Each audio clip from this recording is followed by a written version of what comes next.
Race fans, hello and welcome to Thursday night here for Above the Cushion, the official podcast radio show of Humboldt Speedway and 81 Speedway. Appreciate you being here with us tonight. Got a guest we're going to call here in just a little bit, but got a few things that we need to cover. We are closed this weekend here at 81 Speedway, so we invite you down to Caney Valley Speedway on Saturday night, having a big stock car show down there. They've invited quite a few 81 Speedway stock cars are invited. Of course, they run a Mid-America factory stock. So, of course, your Home Savings Bank factory stocks at Humboldt Speedway. Of course, they make their way down there all the time to Caney Valley. So we invite you Saturday night to make your way out to Caney Valley Speedway and enjoy some quarter mile racing on Saturday night. Appreciate you. If you do go down there, we want to thank you very much. There's been quite a few sponsors put in for the stock car race down there at Caney Valley. So I believe it is going to pay $1,100 to win Saturday night at Caney Valley. For the stock cars, of course, they're going to have a normal weekly point show going on as well, but stock cars kind of going to be the event of the night. So if you're looking for something to do Saturday night, we invite you down to Caney Valley Speedway with our great friends there and enjoy some racing at the quarter mile track there. And we appreciate you if you go down there. Of course, a couple other things going on, Fall Jamboree for United States Modified Touring Series up there at Deer Creek Speedway. So if you can make it up there, that'd be wonderful. But if not, pay attention to racingdirt.com. They have official streaming going on like they do every USMTS race. So have a few of our locals have made their way up to Deer Creek for the Fall Jamboree. And, we're kind of rooting everyone on, all of our local racers that have made their way up there. Of course, we have some more locals making their way down to Arrowhead Speedway as they're going to run a $30,000 to win B-Mod race. So a lot of racing going on. Get out and venture around and check out some other tracks. We appreciate you doing that. Of course, pop in, let us know where you went, where you spent the weekend, since we will be off here at 81 Speedway. Kind of want to cover our sponsors here for Above the Cushion. We need to thank the great folks over at the Automedic, 3350 South Hydraulic Avenue in Wichita, Kansas. Oil change, tires, brakes, all your general maintenance done right there at the Automedic. They do some heavy line services as well. If you need the engine transmission replaced, they can take care of that over there. And as always, they are a BG Products Center. So if you're needing some great BG products, go ahead and visit our friends at the Automatic. Please let them know that Above the Cushion 81 Speedway, Humboldt Speedway sent you over there to get some work done or buy some BG products from them. Need to thank our great partners, of course, at the Uhlik Music Center. If you need a guitar, keyboard, maybe you're looking to get into a guitar or a brand new keyboard, any podcast equipment that you need, or maybe you need a guitar tuned up, you need a little work done on your amplifier, whatever you have for your music talents, take it over there to Uhlik Music, 2160 East Douglas Avenue, right here in Wichita, Kansas. Let them know that 81 Speedway, Above the Cushion, and Humboldt Speedway sent you their way. We very much appreciate everything they do for us here. All the cords and the boards and the mics and everything we have here at the Uhlik Music Studio for Above the Cushion on Thursday nights. They take care of that for us. Again, we'll be off Saturday night here at the Speedway. So a lot of racing going on around us. So please venture out for the Labor Day weekend. If you're going to take the weekend off like us and venture out to the lake or do something, just want you to be absolutely careful and make sure you can join us on September 7th. We'll be back here at 81 Speedway for Saturday night weekly championship points action. And joining us that night going to be Heartland Modified Touring Series. Eric Chesterman keeps getting on to me because I call it the Heartland Modified Tour Series, but it is listed right here on the 81speedway.com website as Heartland Modified Touring Series. So Heartland Modified Tour going to join us again here at 81 Speedway on September 7th. So we invite you out to the Speedway. Going to be hammer time, of course, every Saturday here at 81 Speedway. Going to be from 5 to 6 p.m. $2 hot dogs, $1 off beers at Tie Rod Tavern and Jack's Place concession stand. Hammer time presented by the Rusty Nail right here at 81 Speedway. Again, September 7th, we'll be racing again. We're going to have Alternative Pest Management USRA modifieds along with the USRA Heartland Modified Tour. Kansas Tow Company USRA B Mods, your TM Fencing LLC Super Stocks going to make an appearance back here at the Speedway again. Your Rage Jerky Mini Stock and Tuners, and your Allied Energy and Battery stock cars. So got quite a few classes racing with us September 7th right here at 81 Speedway. So I'm gonna, like I said, gonna take the weekend off, gonna take a little refresher, and then we will get back racing here at 81 Speedway on September 7th. After that, going forward, the September 14th right here at the Speedway, going to be Public Safety Night.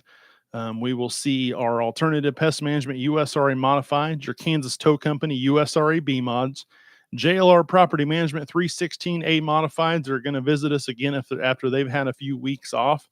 TM Fencing LLC Super Stocks, and your Allied Energy and Battery stock cars. So kind of some shuffling around there, as I believe we had the mini stock and tuners for Rage Jerky on there, and we gave them the weekend off as they've been racing pretty hardcore for the past couple months. So gave them a weekend to just kind of breathe and relax, and then we'll be closed on September 21st. So we're going to race for 2 weeks, take a week off, and get ready for championship night right here for Bumper to Bumper Wicks Filter Auto Parts Night and weekly season finale right here at 81 Speedway. So just a couple more nights for weekly championship points and weekly championship points here at 81 Speedway.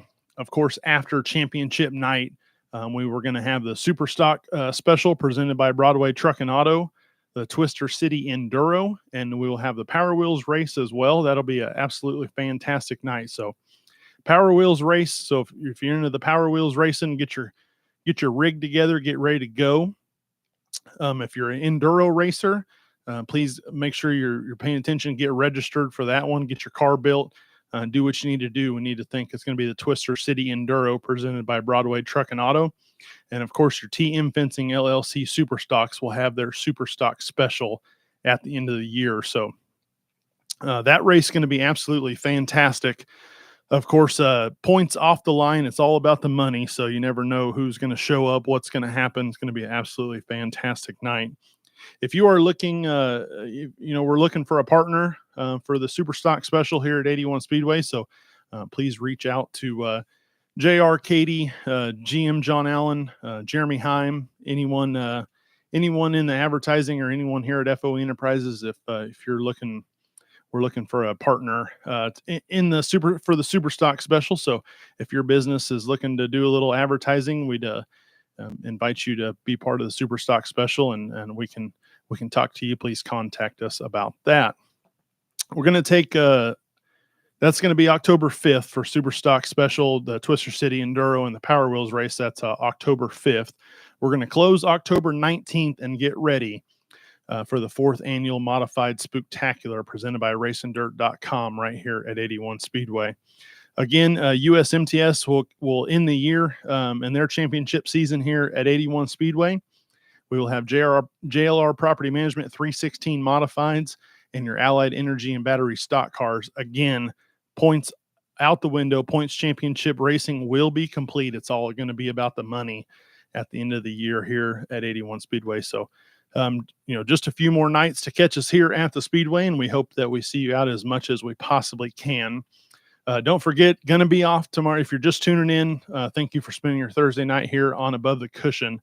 We have a guest I'm going to call here in just a few minutes, but kind of wanted to cover what's going on. We're off here at the Speedway this weekend, so please enjoy. Please be very safe and enjoy your Labor Day weekend and your 3-day weekend off of work.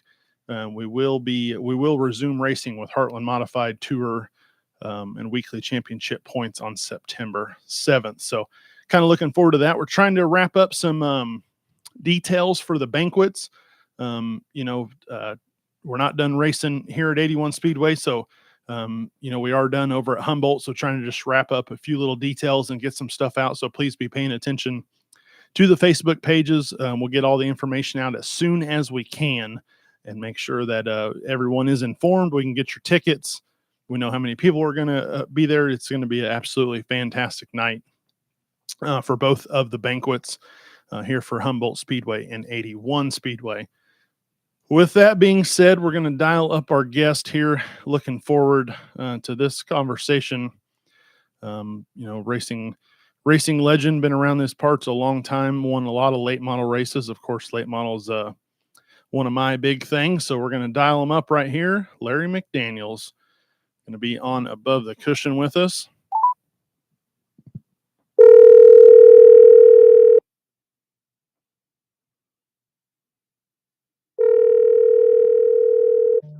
Hello. Hey, Larry. Andrew Clark. How you doing, buddy? Pretty good. How's it going? I'm doing all right. Well, let's start. Where are you, and what you up to? Oh, I'm just I'm in Mooresville, North Carolina, and what I'm up to is playing with race cars, I guess. You've been doing that a long time. All my life I know of, and kind of go back to where it all started. How'd you get involved in this motorsports world? Well, I mean, my dad raced back in the 50s, 60s, and so it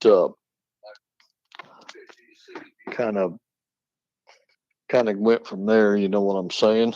And when I worked, of course, when I lived in Fort Scott, Kansas, and when we moved to Wichita, I went to work for Nance Speed Equipment, and that was around 1978, right in there sometime. And I guess I worked for Nance for a couple of years. I ran a lathe there, learned how to do machine work and all kinds of stuff, and kind of went on from there. And then I got a chance, I guess, to Terry Dethridge had a business that he had down on South Hillside, and I got a chance to kind of team up with Larry Shaw and Dennis Murphy, and we bought Terry Dethridge out, and so we had MSM Racing at the time, and so then over a period of time there, I bought out Shaw and them, and when I moved from South Hillside to up on North Broadway, we changed the name to Pro Motorsports.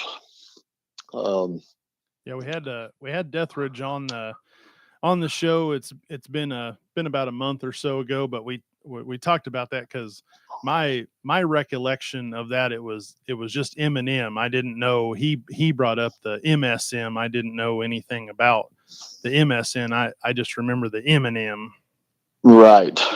Yeah, there was a Murphy. It was a Murphy, Shaw, and McDaniels, I guess was, and then I guess maybe, man, I'll tell you what, I can't remember a lot of stuff, but I guess Shaw, I bought Shaw out or whatever happened, and then it was M&M Racing. It was Murphy and me, and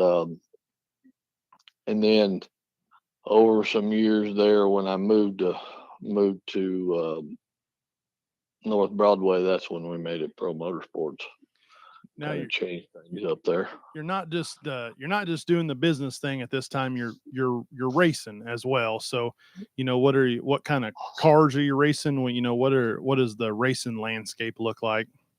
Well, so I started out.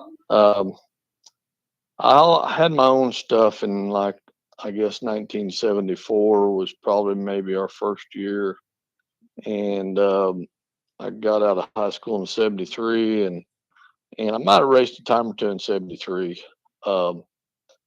but at '74, I mean, they were running. It was called late models then, but it's a lot different than it is now. But so I had a car that my dad had run, that my dad helped me buy from the guy he was driving for, and I ran it, and then I got a chance we had moved to Chanute, Kansas, and I got a chance to buy a car that John Allen's dad had built, and his dad was racing, and he was quitting racing, and I got a chance to buy. It was like I say, what they call late models back then, and so I bought this car from John Allen's dad, and I raced it probably, I don't know, 75, 76. And I ran Humboldt, Caney, Nevada Speedway, a lot of them tracks over in there, and we even made a trip to the fair, time or two, I think, with that car. Um, and so as time progressed, I got a chance to. Well, I was still living in Chanute then, and we moved to Wichita, like I say, like 78, I believe, somewhere around there. And I went to work, like I say, for Nance. And then a guy by the name of Raymond Puckett, he was out of Fredonia, Kansas. He wanted me to drive for him, so I started driving for him. And I drove for him for a couple of years. And then I got a chance to guy by the name of Bill Rogers out of Ulysses, Kansas. I know a lot of people probably remember the deal, but he called me and wanted me to drive for him, and that was like in 79, 79 or 80 right there. So then I drove for him, and and at the time we still had, I can't remember, Andy, but I, so we started MSM, I believe, in 1980 or 81, right in there. Because I worked at Nance, and then when I went to work for, or went driving for Bill Rogers, I didn't work for like a year, I don't think. All we did was race, and we run about 60 or 70 shows for a year or so there. Because in 81, that's when you win your first NCRA late model championship. That's correct. And I'd been driving for Bill for, I think, a year, maybe, I don't know, maybe 2 years, year and a half or 2 years or something like that. And we win it in 81. And then right, I think right after that is when maybe we started MSM racing and bought out Terry Deathridge out of the racing part of it. And Terry, he helped me a ton along the way with a lot of stuff. Because he had Cycle Parts Distributing down there, and he knew everybody, and he helped me a lot. Another guy that helped me a lot was that actually got me him and Terry and Don Carpenter, I guess, got me the ride with Bill Rogers, and that was probably the turning point when we really did a lot of racing. We run all over the country with that deal, and then after that is when we started MSM Racing, selling race car parts and all that kind of stuff. Um, it was it moved along pretty fast there, but I can't remember. But heck, Terry, even though I was a big race at Muskogee one time, and Terry let me. He was off asphalt racing, I think, and he had another car, and it was actually an asphalt car. And there was a big race at Muskogee, and I didn't have nothing at the time ready to go. I don't even remember what the deal was, but he gave me a car to go down there and race, and we we run real good in that thing. I think I don't know, we run like the alphabet down there, run the D, C, B, and A features, I think, or something. But he helped me a ton along the way.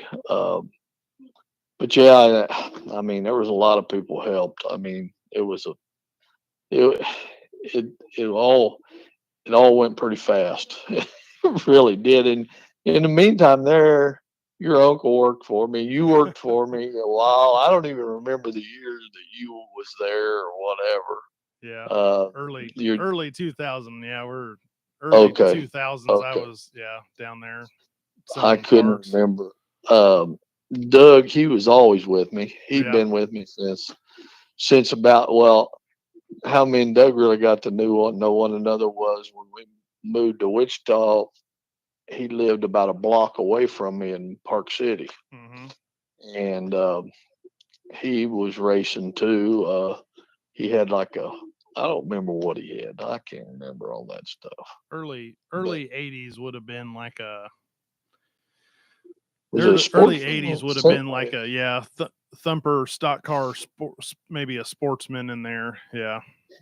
Yeah, and but I can remember.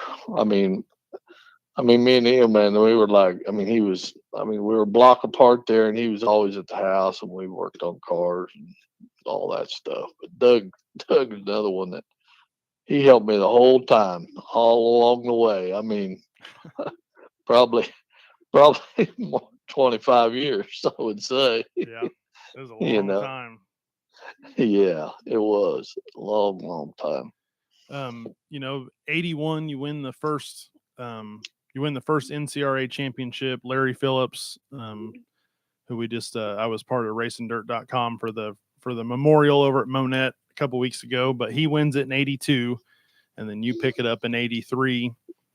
Billy Moyer and some other people win it from kind of 84 to 86. You go back in 87, win it again, and then you go on a stretch for 5 years winning the NCRA championship from 95 to 99.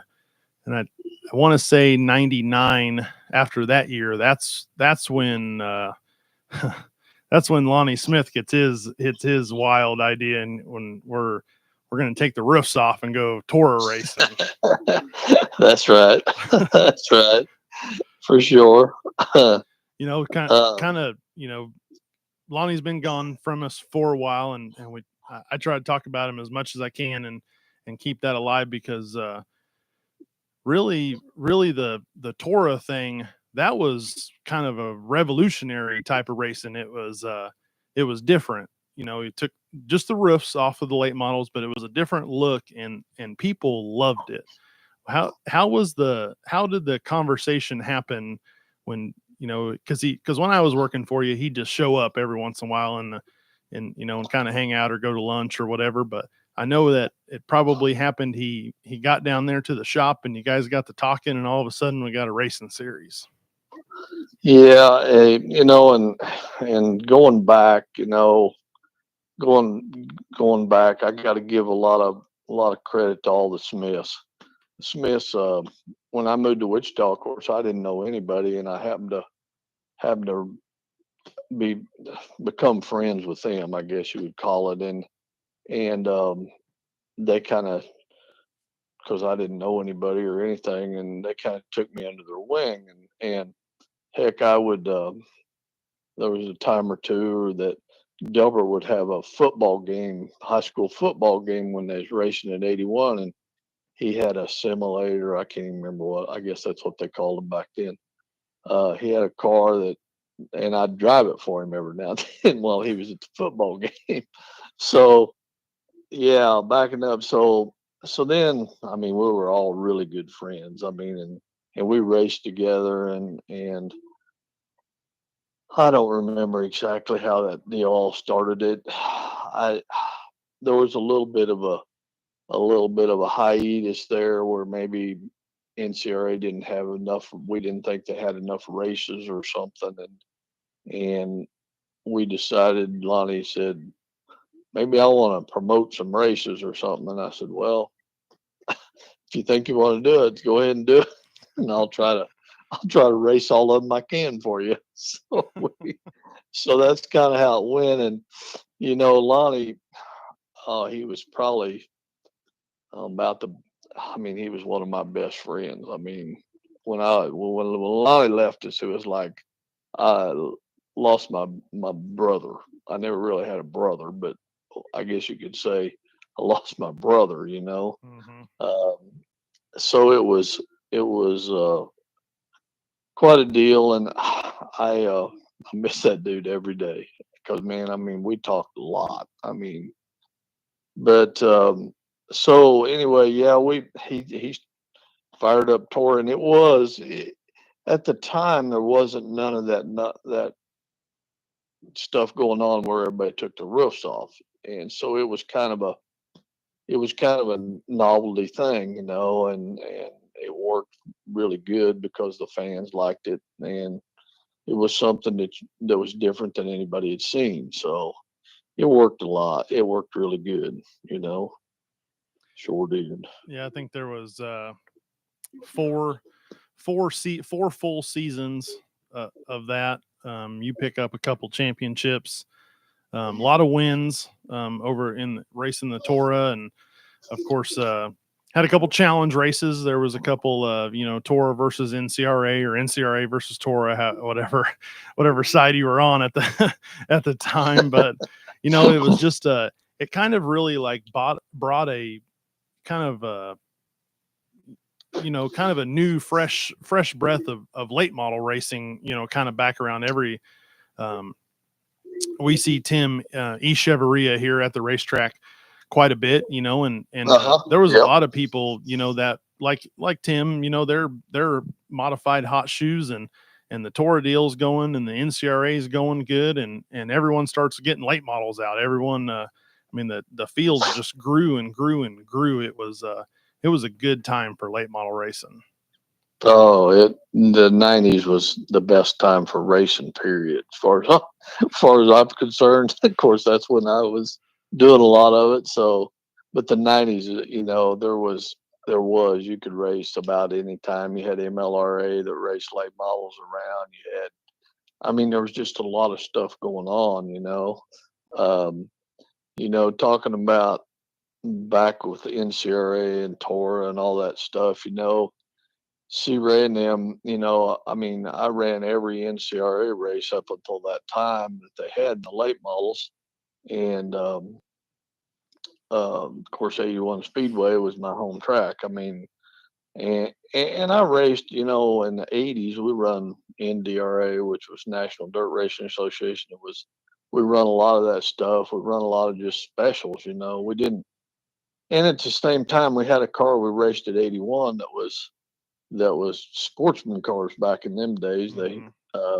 It wasn't a full blown late model. You could run the same car, um, but it had a like a limited type motor in it and stuff. And people always ask me, well, how did you do this or how did you do that? And 81 Speedway and C Ray, he helped me as much as anyone because, and I've told people this a million times that they'd race on Saturday night, and I'd be at the racetrack Sunday morning at sunup testing. We'd be out there testing, on Sunday morning, because the racetrack wasn't really bad dry yet, and I mean you could get on it and you could do some testing, and that was the and nowadays testing is a huge deal. I don't know how it is back there, but here I mean, they test more than they race. It's test this, test that, do this, do that, Yeah. Uh, So 2020, FOE Enterprises, Jr. and Katie Sartain team up with John Allen, and they purchased the racetrack here, and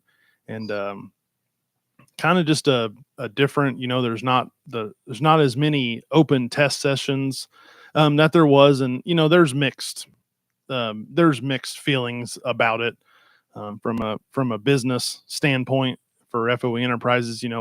It costs money to have the racetrack open, and if you don't have X amount of cars show up, of course you can't pay all the yeah, bills and stuff like that. But then it also some of the racers, they're okay with it because it's about being ready before you get to the racetrack to make sure your stuff's right, and just a little bit different level of racing as well. So there's some mixed emotions about the open practices and stuff that happen here at the racetrack. and I totally get where they're coming from. It is a lot of work to prepare a racetrack and do all that stuff, and really, I'm I believe, like a lot of guys do, I wish they would do away with all of it myself, because nowadays, when it comes to testing, it's I mean, they just rent racetracks. All these big teams, they just rent the racetrack. Right. If it cost $1,000 or 2,000 or whatever it is, they just rent the racetrack. And I like their idea though. I I see that side of it, because it is an unfair advantage to people that can't afford to go and test and stuff. Um, we, I mean, down here it's like you can't even imagine. It's just like that's all they do is test, test, test. So it's hard for what I call a working man that's trying to race. We got so many people nowadays that try to do this stuff for a living, and I get it because I did it for a while. I mean, I raced for a living, you know. Um, it's a lot harder to race for a living now than it was in the 80s and 90s too. I mean, Hmm. it's everything is just, I mean, you when you unload that car, it just costs so much more money than it did then. And it's, people got different figures.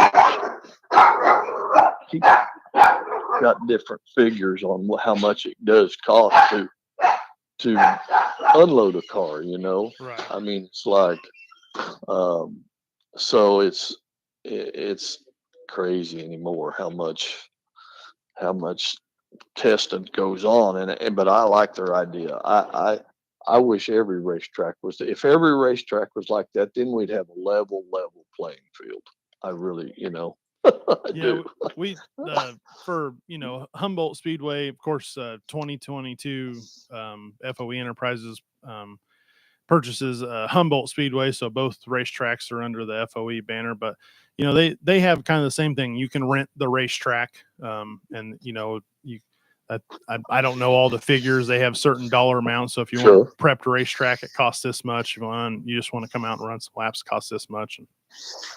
And we have had get 3 or 4 people together, and they kind of Sure. join their money, and get 3 or 4 teams out there. We've some teams, like you said, are a little bit better off, and they have the money, and they just want to Right. solo practice. So some of that's there too. But again, like some of the traveling series that happens, with USMTS, we see them a lot here at both speedways. But they're those cars, their test is they'll just pull into somewhere Thursday night, just a local show, and that they're going to race and test at the same time Right. on their way to the Right. next racetrack. So Yeah. No, I know exactly what you're saying. Yeah. And I mean, I understand him, I mean, not doing it like Wednesday night or every other Wednesday night like they used to, because it is a lot of preparation, and if you don't get enough cars, you do lose money.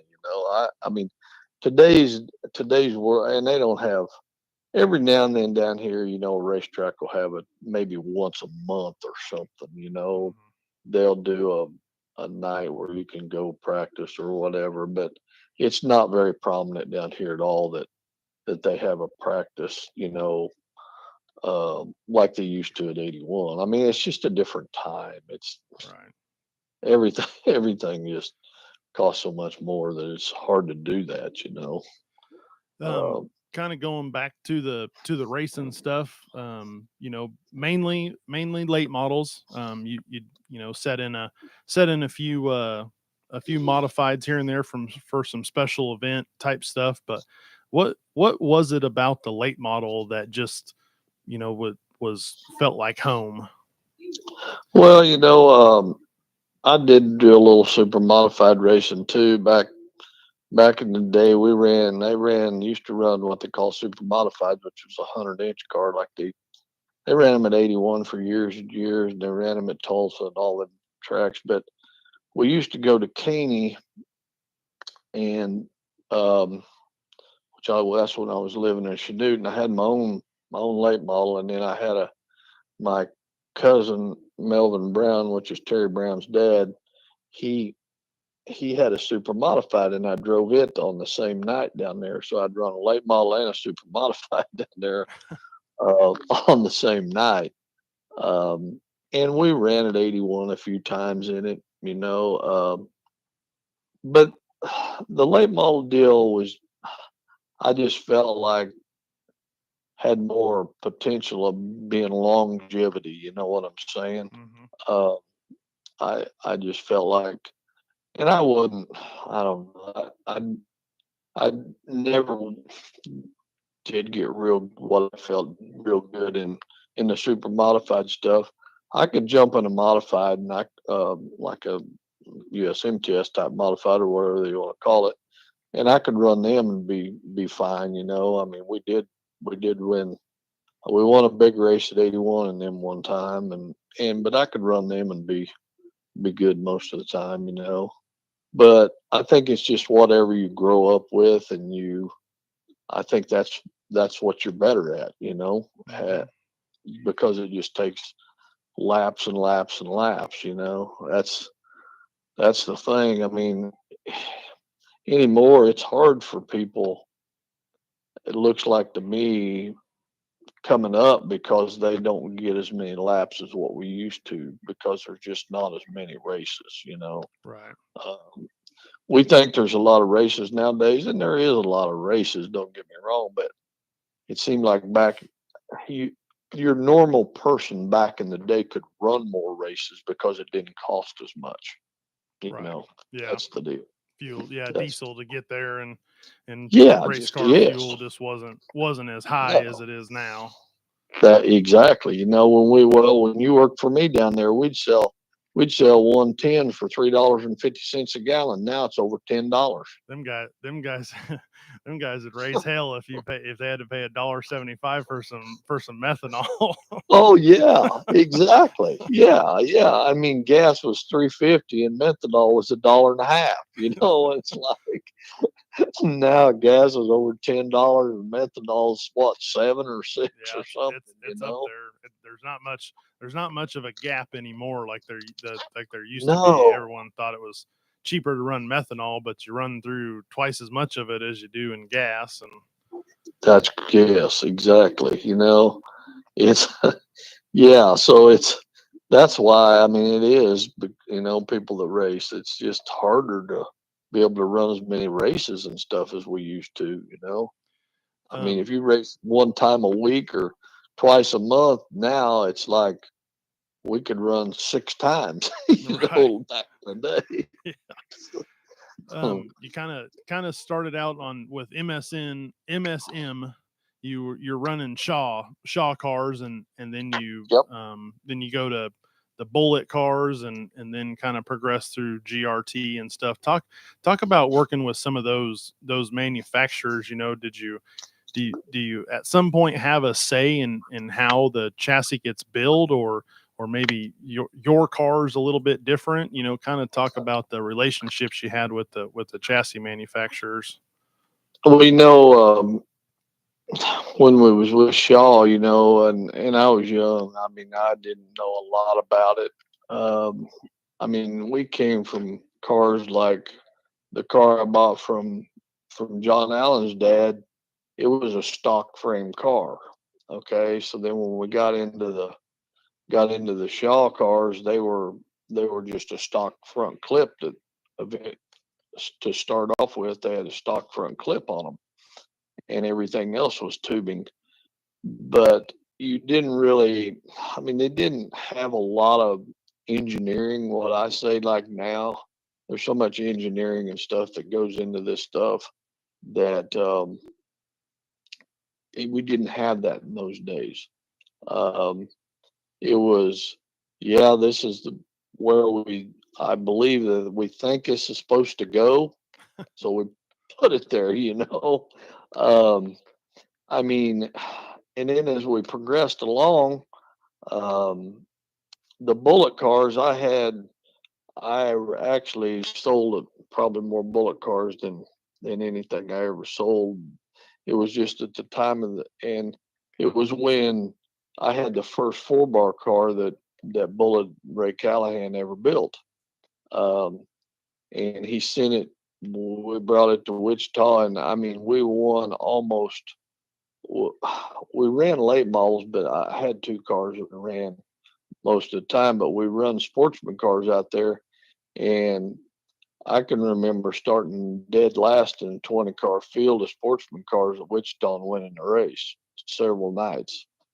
And those cars were just excellent. I mean, and we didn't even, at the time we didn't know what four bar was going to progress into like it is now.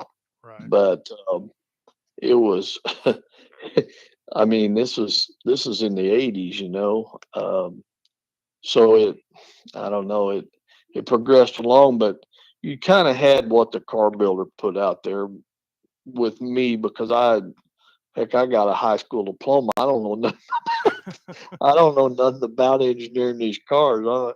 So it's like, you give me something, I'll try to. I can make it go, but I don't.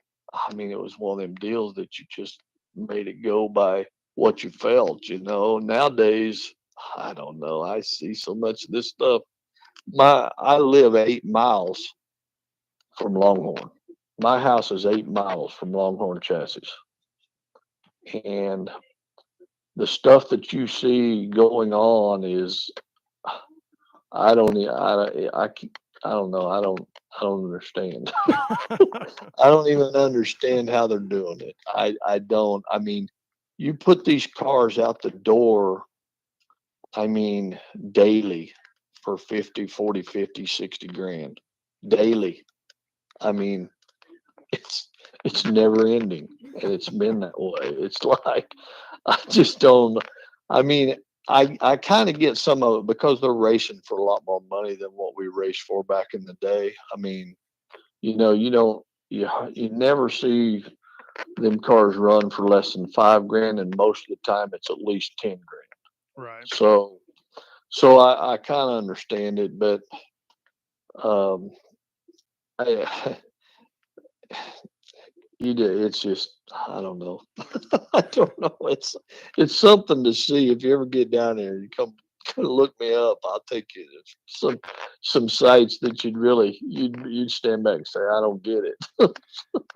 You talk about you're right there in Mooresville. You're kind of in the center of everything. So you're 8 miles from Longhorn, but talk about like tracks. And I know that they run a bunch of different stuff, like Millbridge is mainly like midget's about the biggest thing they're going to put around Millbridge, but there's got to be quite a few, go-kart tracks, and like how many tracks are within a pretty good mileage Okay, of you. so probably within an hour, there's probably an hour to hour and a half. There's probably, oh my lord, there's probably 30 tracks within an hour to hour and a half. Wow. Where we're at. I mean, it's like, I mean, you got pavement, you got go kart, you got dirt, you got everything. Yeah, there's probably 30 racetracks within an hour and a half, I Wow. would say.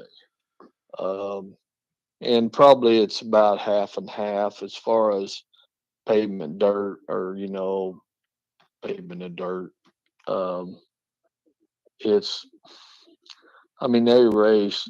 It's I don't know. There's a lot of stuff going on, but um, and then you got all this NASCAR stuff going on and all that stuff. So it's definitely it's big area right here. I can tell you. I mean, you got Phantom Go Karts, which is a half a mile down the road from Longhorn. Phantom Go Karts are built PRC. Hmm. They're half a mile from Longhorn. So it's like you got a little bit of everything right here. You got tons of asphalt late model building car builders here. You got all the big asphalt builders. And it's I don't know. I thought at one time we were going to asphalt race, and I gave up on that pretty quick. I come from there like you did. I want to go to the racetrack about 3 or 4, maybe in the afternoon, and I want to leave there by 10 or 11 at night. Yeah. If you ask if you asphalt race, you go at 10 in the morning and leave at 10 at night. I don't want to live at a racetrack. I just want to race there. Yeah, but JR makes fun of me. He says I don't show up till 5:30, but I get I try to get here at least by 4 o'clock at least, and I'd really like to get here at 3, but by he's a JR and Katie are the same way. By 10:30, let's go home, because Let's get her done. Yeah. it's a different now is different from when I was a kid, because when I was a kid and we were at the racetrack, you just couldn't wait for the races to get over so you could go to the pits and hang out and see the cars, and it's very different now. I've got the opportunity to be the main racetrack announcer, so I'm up in the tower, and I can kind of watch everything going on in the parking lot, and people just don't hang out like we used to. There's that. Of course, we don't pit in the infield anymore here at 81 Speedway, but there's not even a line at the gate at the south end of the speedway to get into the pits. Kids running around, you just don't see it, and I'm like, and I get it. There's a different attention span. We're in the entertainment business at both speedways, of course. So with everything technology, cell phones, and everything going on, you have a limited time to put on a show for all the fans. But I'm just, even now at I'm 40 years old. I get done with the races. I'm going to go down in the pits and see what's going on, and I see a few people and hang out, and it's a different. We still have the same sport we love, but it's a different landscape. It is. Yes, it's totally. No, and you're not. I mean, it's that way everywhere. Unless you go to these great big races, if you go to let's just use the World 100. I mean, everybody's going to go to the infield eventually, right. But no, on a weekly, and it's that way here too. You don't see no spectators. You don't see them. When that race is over, they're walking out to their car with their phone in their hand, looking at what's going on wherever else is at. Right. What happened here or what happened there. It is. It's totally different. I mean, good Lord, I've said this before too. When we used to race, you knew the guy that pitted next to you. If you didn't know him when the night started, you knew him when the night was over. Mm-hmm. But I go to the racetrack now and race Hunter, and I may not even talk to that guy next door. We may never even say hi or nothing. That's just the way it is. I don't get it, but that's the way it is. I don't understand it. But you brought up the next thing. So mid 2000s, you guys, Marcy is married and has Hunter, who's your grandson, and they're living out in California, and they're both working for North Carolina. North Carolina. And they're doing the NASCAR thing, and you guys decide, okay, it's time to get out there, and immediately he's racing. I mean, you got him in go-karts, and kind of talk about how that, when he got out there and got going, and then of course you mentioned Longhorn, which is what you guys are in now. Kind of talk about what you guys got going on now. Well, so when I came down here, I built a brand new car that I raced about 10 times, and I figured out I was getting too old to do it. And so I had that car. That was like, I guess I probably built that in 2013 or something like that. And it kind of set in the corner. And of course, Hunter, I think we started him at 5 or 6 years old, and now he's 17. And we ran Millbridge for 10 years, which Millbridge is 12 miles from my house. So it's like, it was so handy. You could race on Tuesday or Wednesday night, and have a whole free, most of the time open weekend. So that was a great deal. But yeah, we started him pretty much at Millbridge. We did do a little flat car racing before we ran Millbridge, but when we started running Millbridge, like I said, we ran there for 10 years, and come through the wing cart deal, and then they started running micros like 3 years ago or something like that. And we got into the micro deal. We ran that a while, and then of course um, he's not a small kid. He's 17. He stands 6'3" and weighs about 220. He's not a small kid. So so he's not. We could go anywhere and nobody even asked. He could go in a bar and, and they think he's 21 years old. I mean, it ain't no problem. So it's like, so we ran the micros, but if the last year when we ran the micros, he got where like he's packed in there like a sardine. So it's like, um, I decided we'd sell all that stuff and get us a new late model. And that's kind of what we did over the winter. So we ran about 15 shows, I guess, this year so far. Probably going to run another 5 or so, but it's back to that learning curve deal, man. And don't get me wrong, it ain't all him. It's me. I'm I'm no engineer, so like I said, I'm have to learn all this stuff because I mean, when you're out of it for 10 to 15 years or whatever it is, I'm not up on it, and I lean on some people for some help and stuff, but it's just not like doing it in real time. But he's doing okay. I mean, we did some crate racing. I built a limited motor. They've got some classes that they run like a 365 cubic inch motor that it's pretty much open. Well, it's a 23-degree head. It's basically a limited motor, and we've run some of those races, which he likes that a lot better than the crate deal. The crate deal is just crate racing, you know. Yeah. Momentum. It's just it's just crate racing. I don't like it. I never did any kind of really limited type racing except for maybe Sportsman at 81 Speedway my whole time. So I'm not into it either. But nowadays you can't just stick somebody out there in a super and they'll get run over. You know, Right.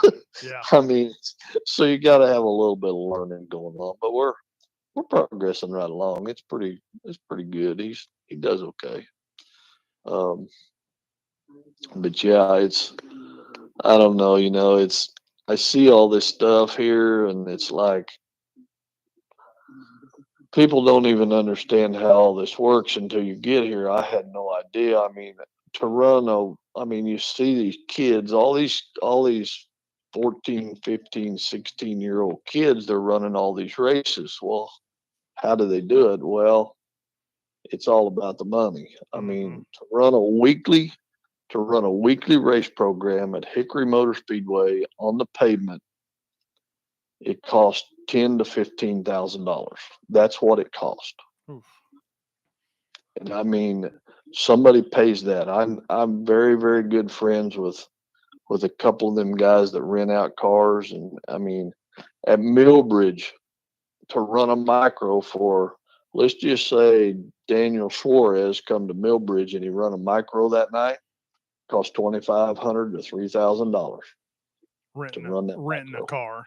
Renting a car, yes sir, Wow. yes sir. And it's just you just and we know people that's paying it. I know people that pays that much. I'm like, God, how do y'all do it? But at the same time, if you take a kid, let's just say that we had a kid and we'd never raced in our life, but my kid wants to race. We don't have anything. We don't have a truck. We don't have a trailer. We don't have a car or nothing. It might be easier to spend 10,000 than it is to spend 150,000 to see if Yeah. it can do it. You know? Yeah. That, when you put it in perspective like that, Yes. you just want to Yeah, try it. Okay. Yeah. I that's right. probably stomach $3,000 to go, rent a Right. micro and see if we're in, then I'm in. But if we're out, I'm down. I'm not down. I don't have to try to Well, hawk right. all this stuff and get No. get rid of And it. and all these people that's doing this, like the cup guys that race Millbridge, you see all them guys out there doing that stuff. They are. I mean, they're learning. I mean, it gives them car control. I can totally relate to that. I mean, it definitely does. And they just talk a sponsor or somebody into give them the money, you know. And I mean, they don't hardly pay for it themselves at all. I mean, Toyota, Chevrolet, they're all into that deal because it does help them. I mean, you can kind of watch and see, and it some of them get it a lot better than the others. Um, but you can sit and watch from the first time that they run a micro at Mill Bridge till maybe they've run 10 or 15 races, and they're definitely better. Definitely. I mean, so it does help them, you You, know. you watch some of the watch some of the social media stuff, Kyle Busch and his son, and Yes. Dale Jr. and or his sister Kelly, couple kids, and they're running, and Kyle Larson and his son are running. I mean, it's kind of a star-studded event over there at just a little dirt It track is. that, on It is. and on a Tuesday or Wednesday, Saturday night deal. It's a pretty big thing happening over there.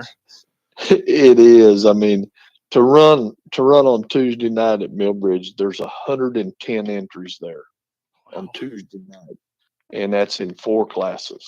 Holy moly. 110 entries, and it's like, and like you said, it's the who's who. I mean, and most of them out there are like crew chiefs' kids or stuff like that. A lot of that going on. A lot of crew chief, a lot of engineer guys, kids, and all that stuff. It's it's unbelievable. It could happen nowhere else in the world but right here. But it works here because you got everybody right here, and they Right. can't do it on the weekend because they're all off cup racing. Right. You know, Yeah. so The it's day job, so to speak, happens, Friday, yes. Saturday, Sunday. So we gotta do the weekend racing Monday, Tuesday, Wednesday. That's right. No, that's exactly right. It's something. It's crazy. I don't, I mean, Millbridge is the best, and it is a good place for your kids to learn how to race. It is. It is really good with that wing cart deal. You'll find this a little funny, but my current day job, I work at the Coliseum, actually in the pavilions.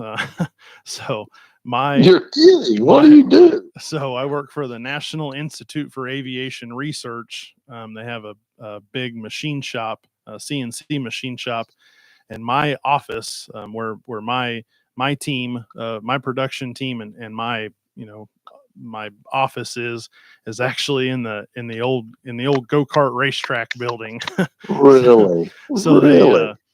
they've actually, where the two buildings were separate, where we Uh-huh. would stage all the go-karts.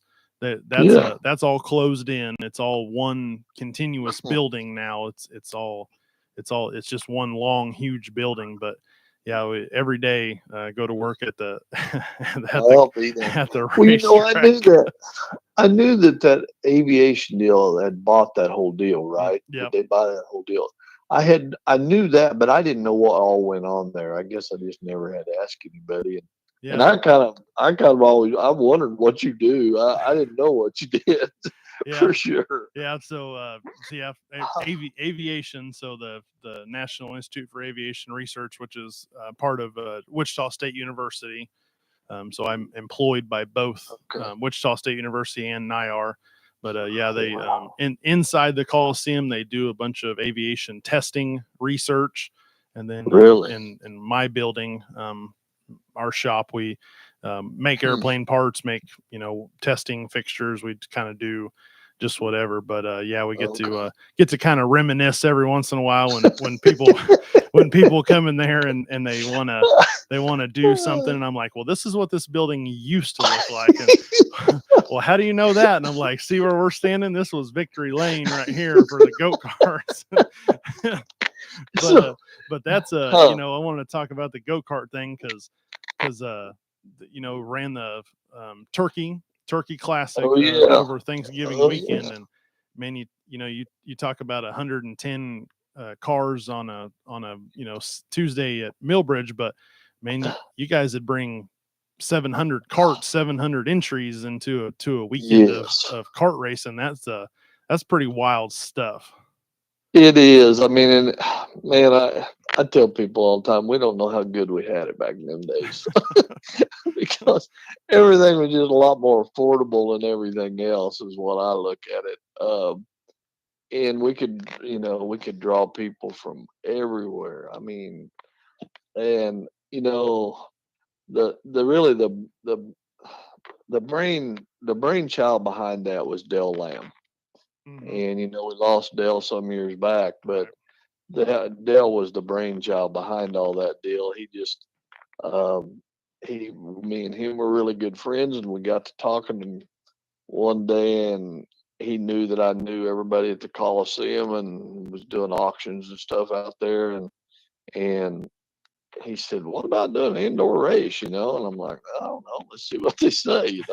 So that's kind of how it all started, but without Dale, none of that would ever happen because what I knew about go kart racing was very little. But that really worked out good, and man, we had some good times doing that stuff. But and we had a little bit of everybody's help, your help, Doug's help. We had everybody's help there. Uh, Um, it was some long weekends. That's for sure. But oh my God, the yeah. probably the most rewarding thing is like we were talking about the other day. I think junior one was like the big cart. There'd be like 100 and some entries. Well, come feature Yeah. time, there's 24 of probably the baddest 24, junior one kart racers, and they're all like 7 to 12. I mean, they're not Yeah, very they're old. little bitty Yeah, kids. they're not Yeah. very old kids, but man, just to see their reaction when they'd win is that that was probably the most no matter how tired you were, how many parents yelled at you or whatever, just to see them kids just get excited in victory lane. It That was the was. best part of the weekend. It was. And talking about that, I see we got a go kart track at 81 now. We I think do. that's great. I think And that's great. coincidentally, Dale Lamb's grandson is kind of not really part of it, but he's there helping out. So Tanner Lamb is he kind of started like a Yeah. little backyard karting thing. So they have a couple places they've put a like, well, Jeremy Campbell, he has a little go kart track in his backyard, and they have Oh, really? yeah, they have like a little rogue karting series. They go around. They got about 3 or 4 tracks, I think, and then of course Little 81 Speedway Kart Park is what it's called here on the property on the Okay. southwest part of the property, Hmm. and it's they're not associated with 81 Speedway. They're just some friends, and they let them lease the property, and but they're it's Gotcha. a sanctioning thing, and but all come full circle. Like Tanner Lamb, he's involved a little bit and does some teching and does some. I think he rents out a couple carts or something, but yeah, it's kind of all come Oh, that's full cool. circle. So Well, and we need stuff like that. I mean, because if we don't have stuff like that, eventually we won't have nobody wanting to do this stuff. So we need to we need to have places for the kids to do that. Um, it's a good deal. It really is. kind of sticking on the Coliseum thing because we're having a new machine brought into the facility, and we're down where we used to have the auctions, and of course Greg Dethridge he texted me today, and he said I see you got Larry Mack on, and I want to talk about auctions. you I got you. you were kind of the pioneer of the auction thing. You'd have 3 nights of it. I remember going to Oklahoma City and doing some stuff. Man, the auction things kind of died down a little bit. I think with Craigslist, Facebook, some of that stuff. There's easier way to kind of peddle your parts, but the auction thing was it was a good time to see everyone. It was a good time to see new products because you'd have vendor row over there. But talk about, how'd you get started in the auction thing? So that kind of goes back to that deal with Terry Deathridge, me, Terry, and I can't even remember how it all started, but it was me and Terry that started the auctions deal. Um, I can't even remember what I can't even remember how it all started, but Terry and we did auctions at, I think we did Wichita and Tulsa and maybe Oak City. Um, I don't remember how many years, but you know, you talk about auctions, and there's still quite a few auctions around, and Greg does several a year and stuff like that, and it has the marketplace and all that kind of stuff. It has hurt the auction deal some. We started doing, well, we're on our 13th year down here. I started about, I guess, what was it? I don't even know when it was, but it's 13 years ago. Guess we missed 1 year for COVID there, but um, and we started out doing 2-day auctions. And down here, of course, there's so much stuff that we could do a 3-day auction if we wanted to. I could do it. But here's the problem. I'm almost 70 years old and I'm not working that hard. So we started off, we did 2 days, and we did 2 days up until COVID.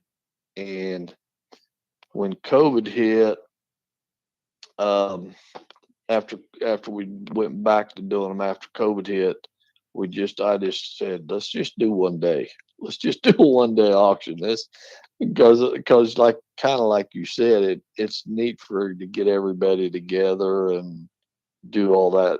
It's just pretty neat deal. So now we do 1 day, um, and I have so much stuff that I need to do more, but I'm not going to. So we just do like 1,000 lot numbers, and we run from 9 o'clock in the morning till we're done, and it normally takes us about um, 10 or 11 hours.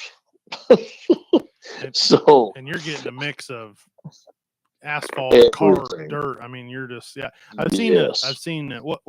Remind me, it's called Carolina Racers Auction. Yeah, it's the Charlotte Racers Expo is Charlotte what it Racers is. Expo. Okay. That's what it is. Charlotte Racers Expo. Um, it's it's in a really really nice building. I mean, it is a neat deal. I can get, how most of these deals, if I know Greg struggled with getting vendors to come and stuff like that, but here the difference is you have a lot of them here. In other words, there's a lot of manufacturers here, like Simpson's here, Bell Helmets here, K1 Race Gears here. You just go on and on. So you can do a show, and them guys like all your seat manufacturers are here. Uh, uh, Butler Built's here, LaJoya Seating's here. It just goes on and on with all the manufacturers that's right here. So it's easier to get vendors. So I can get about 40 to 50 exhibitors to do Wow. it, you Wow. know. Yeah, I mean, and we used to, I mean, when we did Wichita and the height of it, if we could get 25, we felt like we had a big, big deal. You know what I'm saying? Hmm. Um, so yeah, I can get 40 to 50 here in this time, at this, in this era, and have all the parts that I want to do. But I just do 1 day now because it's just too much work. I'm gonna be truthful. It's just work. I don't, I don't care about. I mean, in everything. I mean, it's just like when before COVID, it was a lot better than it is now because now the building is 40% more than it was before COVID. Right. 40% just to rent the building. So it's everything has went up, and you can't just charge more for everything. You just eat it, you know. I mean, we do it because we've just done it so long, and it's just something to do. How But many the one how many of them do you do a year? I just do that one deal, One day. one So deal, yeah, one day. it's a frenzy to get your lot number in there. It is, and I mean, I'll start taking lot no, like the date for this year is February 1st, 2025, and the we'll start taking lot numbers like Thanksgiving right around there, and by the first year we'll be sold out. In 30 days we'll be sold out. It'll be gone. I mean, so it's good, but I mean, it ain't near like it used to be. I mean, I know Greg is, he sees the whole deal too, and it's just about all. I think all of his deals are now one day too, probably. Just it's hard to, hard to get them going, and nothing like it used to be because, like you said, the eBay stuff and marketplace and all that stuff has had a big effect on it. Right. Sure has. Had a Sure. had a family member text me, said, ask Larry about the K9 car in Salina. In Salina, I K don't know about. yeah, I know. K9 car in Salina. Okay, so I bought. So I don't know what he wants to know about it. We bought a car. I wanted to try different. I can't remember how it all went down. I think it was right at first when we started getting into the bullet deal. The K9 car was the first bullet car I believe we had, Hmm. and I actually bought it from a guy, everything but a motor, and I sent Cowman to. I bought it out of Louisiana, and I sent him to get it, and he brought it up there, and we stuck a motor in it, I believe, and went to Salina that night and won the race. But I don't know what else they want to know. Yeah, I don't remember. I don't remember. That might be it. Maybe it involved. I hadn't. I hate to say this because I feel bad, but I haven't thought about Cowman, and not that not in a bad way or anything. I just hadn't that name hadn't crossed my mind in a while. Cowman. Yeah, No, I get it. that dude was a character. Now that, oh boy. So I had what I would call two guys that was with me the whole time. One was Doug and one was Cowman. I mean, both of them were there the whole time. And yeah, he was a character, and I loved him to death.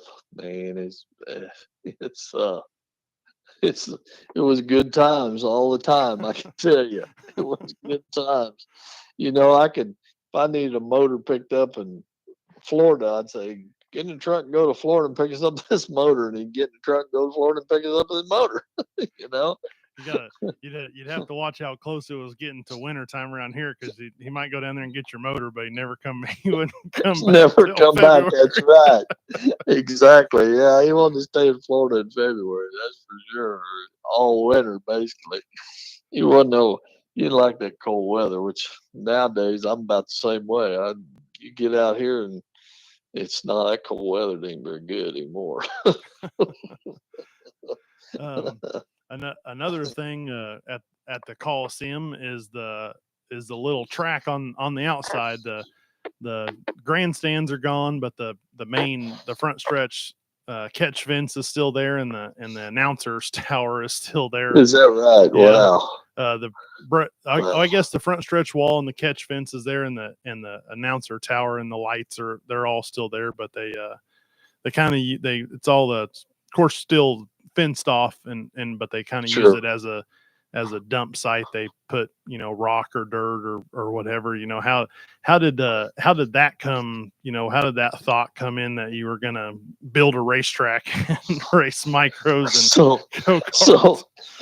So of course we were doing the indoor races at the Coliseum, and I mean and it was all successful, So it's like I don't know, I was really good. We had a good relationship out there with the Coliseum, so they had all the equipment there to do it. All we had to do was we needed to build a wall basically and a tower.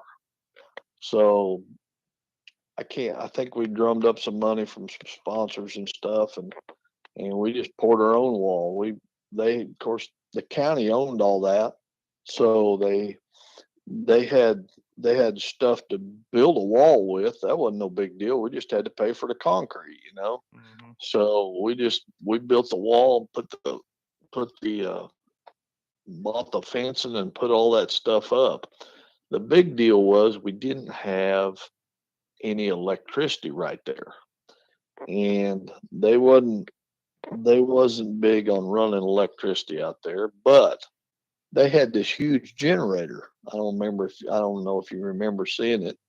They had this huge generator that was used for like if a storm came in, and they needed to run something off a big generator.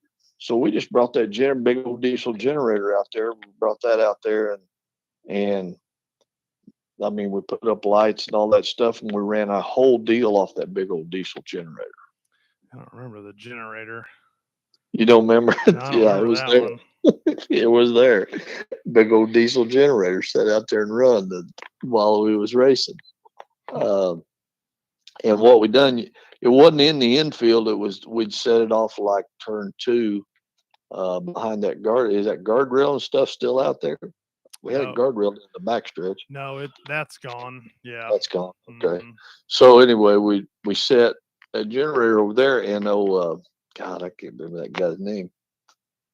A guy that raced, and he had an underground boring business. He bored underneath the racetrack with that boring deal, and we ran a electric line out to the infield and tied it into all the lights we'd put up. And of course, the county had those lights and stuff from just different stuff. It was stuff that they had took out of some ball diamond or whatever it was. We put them lights up, and that's the way we ran that deal. Um, and we had, I mean, it was okay. It was okay, I guess. It wasn't as good as the indoor deal, but it worked all right. I mean, it was good for what it was. Yeah, track was a little big for running go karts, but it was more kind of focused around the micro because the micro thing was really taking off at that It time. was, yes, it was. Yeah, and what we did, I don't know if you remember, we'd run like go karts in the afternoon, and then when night came, I'd fill the track up.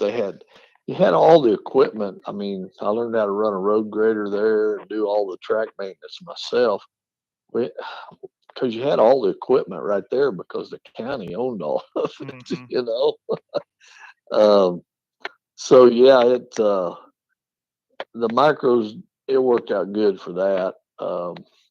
It and I know they run micros like in Concordia and all that stuff, but there never really has been a micro track right in Wichita or nothing. But um, micros are big, man.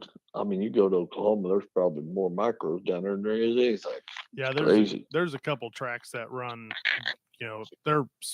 I think they run maybe a 4-cylinder car or whatever, but they're mainly for micro stuff. Yeah, it's big. That's big business down in Oklahoma. Yes, definitely, Um, definitely is. Getting about an hour into this, but I a couple more things. Last year you come back to Kansas and you grand marshal the last Hutchinson Nationals. You're of course won that race a few times and had a lot of success over there at Hutchinson, but kind of talk about just spending the week over here and kind of sending the Nationals off in style. You know, yeah, we came out there and we brought the micro. Actually, we were still racing micros then, and brought the micro out, and we run 4 or 5 races around there. Actually, Hunter won a race up at Beloit when we came out there, and we probably wouldn't have came, but C. Ray had asked if I would be Grand Marshal for that, and man, I really enjoyed it. We got to see a lot of people that I hadn't seen for a long time, and the the nationals, it takes a long time to win a race there, and it just seemed like after we won one, we could win more, and we won Mm-hmm. several fair championships there. But um, back in the day, man, the fair was the big deal. I mean, we could go at the fair and we might race 5 races at the fair. Right. And it was like we'd go over and spend a week. But I I hate to see the Nationals go away from the from Hutch, but I think it'll be a good deal. And we raced down there a lot too, and they used to have big crowds for the Winter Nationals. Um, I think it'll be a pretty cool deal. But man, I really enjoyed coming back there and seeing everybody, and was grateful to be the Grand Marshal. You know what I'm saying? Mm-hmm. It was a pretty cool deal, and racing. You know, Every racetracks went through a lot of changes. Back in the day, we pitted in the infield. They'd Mm-hmm. stick us in there, and I mean, it'd be packed. And um, I don't know. I probably I'd say I ran my first race there in the '70s.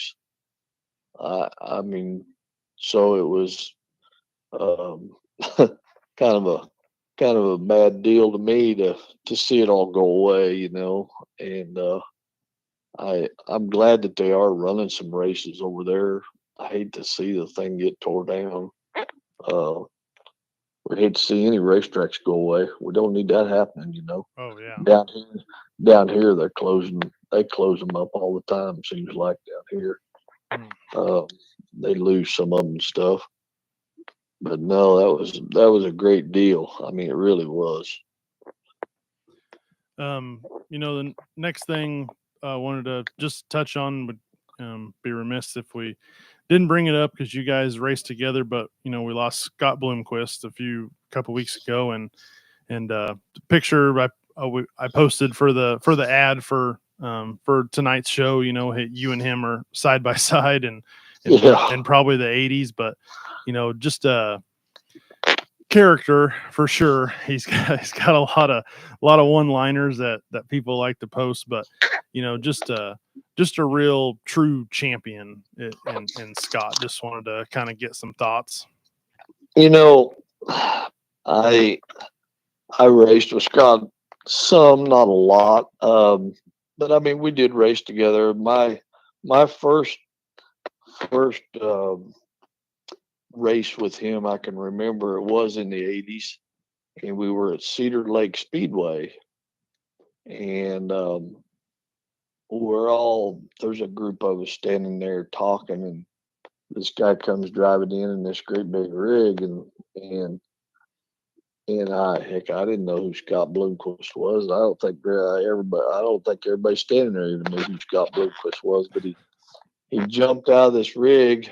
He had no shoes on and hair down to the back of his neck, or back middle of his back, and um, n- that was my first recollection of Scott, um, and he never changed his. I mean, through his whole deal. You know, the guy was definitely probably one of the best dirt late model racers we'll ever see.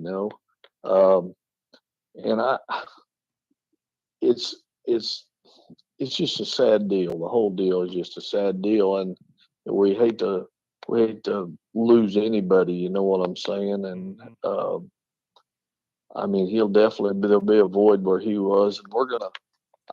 I haven't been to the World 100 for 25 years probably, or maybe even longer. So we're gonna go to Eldora next week, and some of us just for that deal. You know what I'm saying? Hmm. Uh, I know, my friend out there, Chris Kratzer, he was real good friends with Scott. Right.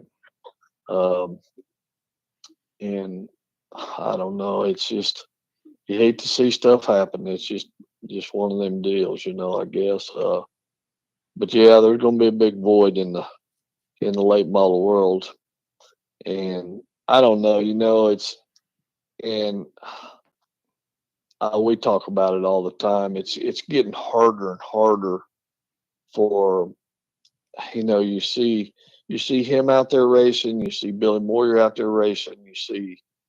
I mean, these guys are 60 years old. Mm-hmm. I mean, and it's getting harder and harder for them guys to race nowadays. It's just this stuff now is just. I mean, you watch it. It's Yeah. like it's nothing like it was. No. It's just. I mean, and I mean, heck, we all raced together. I mean, I know I couldn't do it. There ain't no way I could do it. But I mean, you put these young guys out there and they'll get it done, and they put on a hell of a race. Good Lord. It's so I mean, it's some good racing. I mean, I sit here and watch it every weekend or every race that's on pretty much. If we're not racing somewhere, we're watching them. Yeah. you know, it's some really good racing. Yeah. It sure is. It's a lot of, it's a different racing. It's a different racing now than it was. Of course, like you said, you remember starting 20th and driving it to the front, and in today's deal that just doesn't happen anymore. I mean, No. the competition is just so tight and it's so fierce that if you don't start in the first couple rows, I mean, it's Yes, you're making sure you just stick in the top 10 in the money, because I mean it's that's right. they're so close and you can't make a mistake. I mean, I was, like I said, I was working for Race and Dirt TV, and we were at the Larry Phillips Memorial at Monette, Mhm. and all it really took was for Rodney Sanders just to push up a little bit, and here come Tyler Wolf just right. I mean, like a freight train right by him. It was nothing, Right, and it was right. over. I mean, it was so close. No, it's totally different. But and it amazes me, I guess, that the way you race these cars that they can put on that good a show. But man, they've got it where they can. I mean, it's some of the best racing that I mean, we sit here and watch it all the time, and they might only win a 50 lap race by half a car length. I mean, it's Right. you know what I'm saying. It is like close competition now. It sure is. um we're getting towards the end, but just wanted to thank you. I reached out to Donna and said, I asked Marcy a long time ago. I was like, you think your dad would even? She was like, yes, he would, no problem, you just need to ask. And I'm like, okay. And then Yeah. I'm trying to get guests, because I got a lot going on in life, 4 kids and a day job and a couple other businesses. But so I try to get them stacked up. And then I reached out. I had a guest this week, and wasn't going to work out. So I reached out to Donna. I'm like, please, can we make this happen? She was like, you bet. Here's his number. So I want Yeah, I no want to thank problem. I want to thank you for agreeing to be on tonight, and I really appreciate. Um, you did a lot for me, over the years, and taking me to the racetrack, and helping me, and putting me to work. And I Well, learned a lot. there's a lot of people out there that I don't mention, but most of them know who they are. There's a lot of people that helped me along the way and did stuff and helped me at the racetrack, helped me at the shop, helped me whenever I needed help. So um, that was a big help to my career out there. It wouldn't be possible without them. I mean, because it's a lot of people say, well, it takes an army now. Yeah, it still did then. I mean, you still Right. had to have people to do stuff and all kinds of stuff. When I'd go racing, either you or whoever was working, you just drive out of the drive and they'd run the business. Right. So it was it was it was a big help, and I really appreciate everybody along the way for sure. Yeah. Yeah, and anytime you want to yak or you need to know something, maybe you just need to know something about something that's going on down here, holler at me. Maybe I know, I Yeah, don't. we've, there's so much history you have, and we skipped over a bunch of it, so may have to get you on some more to tell some more Sure. stories because I know you did a lot of racing. I mean, hundreds of nights, over thousands of Oh yeah, nights over the years. So yeah, we'll we have to. did. I don't like to do just one conversation. I like to have multiple, so we'll have to get you back on and tell some stories, and maybe if you guys get out here to run some late model stuff, then have you in studio one night. Of course, Oh, you that'd be bet. great. And that is my goal. I mean, it'll be next year probably, but yeah, we're gonna get out there and race again sometime. I would, Hunter, he really liked the tracks out there, and the dirt's so much different than it Hmm. is here. It's nobody just understands what this is down here. Nobody. I mean, you can't describe it. It's not. I don't want to talk about it. There may be somebody on here that's gonna kill me for saying something bad, but it's just not the same. Yeah. It's not the same.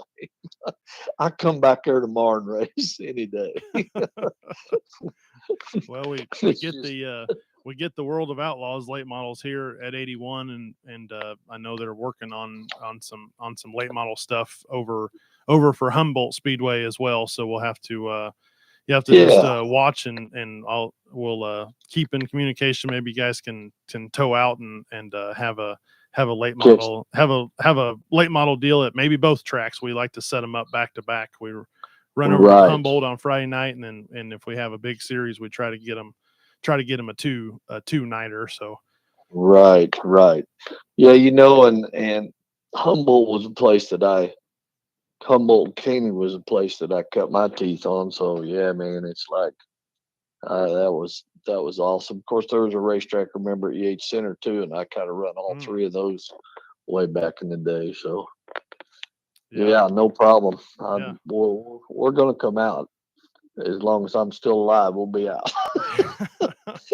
We'll be out. That'll work.